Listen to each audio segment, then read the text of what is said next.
ये सिर्फ एक आयोजन नहीं बल्कि आस्था और चमत्कार का अनोखा संगम है। प्रयागराज में लाखों श्रद्धालुओं की भीड़ के बीच कुछ खास बाबा अपनी अनोखी कहानियों और रहस्यमयी जीवन शैली से सबका ध्यान आकर्षित कर लेते हैं। ये बाबा न सिर्फ आस्था की गहराई को दिखाते हैं बल्कि अपनी तपस्या और अनोखे जीवन जीने के तरीके से सभी को हैरान भी कर देते हैं। तो आखिर ये अद्भुत बाबा कौन है और इनकी कहानियां क्या है, आइए जानते हैं।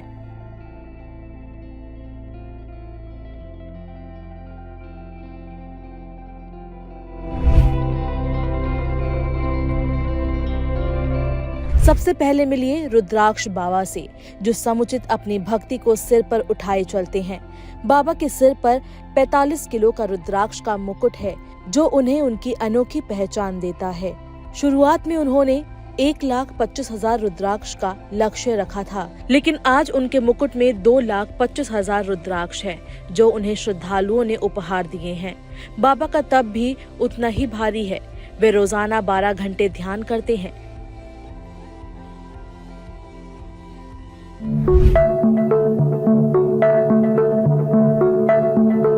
अब मिलिए गंगापुरी महाराज, जिन्हें लोग प्यार से लिलीपुट बाबा कहते हैं। उनकी ऊंचाई भले ही केवल 3 फुट 8 इंच हो, लेकिन उनकी आस्था का कद विशाल है।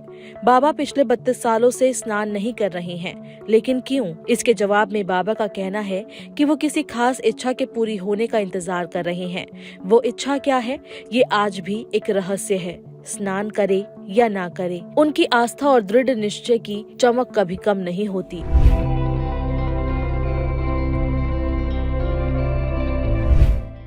कौन कहता है कि साधु संत स्टाइल में नहीं रह सकते? अम्बेसडर बाबा से मिलिए। इंदौर के रहने वाले इस बाबा की पहचान उनकी 1972 मॉडल की भगवा अम्बेसडर कार है, जिसे 11,000 रुद्राक्ष से सजाया गया है। बाबा पिछले 30 से 35 सालों से हर कुंभ में अपनी इसी गाड़ी में आते हैं।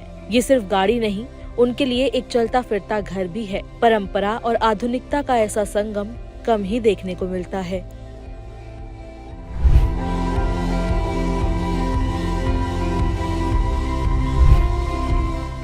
अब बात करते हैं अनाज वाले बाबा की। खेती जमीन पर नहीं, बाबा के सिर पर करते हैं। हाँ, आपने सही सुना।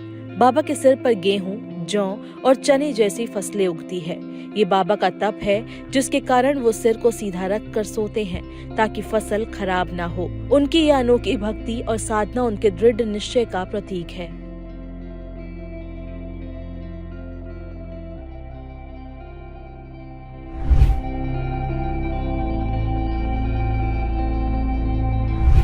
और अब मिलिए IITian बाबा से। अभय सिंह, जो IIT बॉम्बे से एयरोस्पेस इंजीनियरिंग में ग्रेजुएट है। उन्होंने एक शानदार करियर छोड़कर आध्यात्मिक मार्ग को चुना।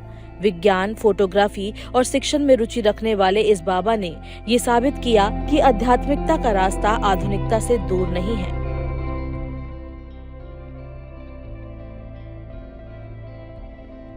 महाकुंभ सिर्फ आस्था का त्योहार नहीं है, बल्कि ये साधुओं और उनकी अनोखी कहानियों का मंच भी है। यहाँ के बाबा हमें दिखाते हैं कि अध्यात्म के कोई तय रूप या सीमा नहीं होती। कोई रुद्राक्ष का मुकुट पहनते हैं, कोई पुरानी अम्बेसडर गाड़ी चलाते हैं, तो कोई सिर पर फसल उगाकर सबको चौंका देते हैं। हर बाबा अपनी अलग पहचान के साथ जीती जागती कहानी है। तो आपको कौन से बाबा सबसे अनोखे लगे? कमेंट बॉक्स में हमको लिखकर जरूर बताएं।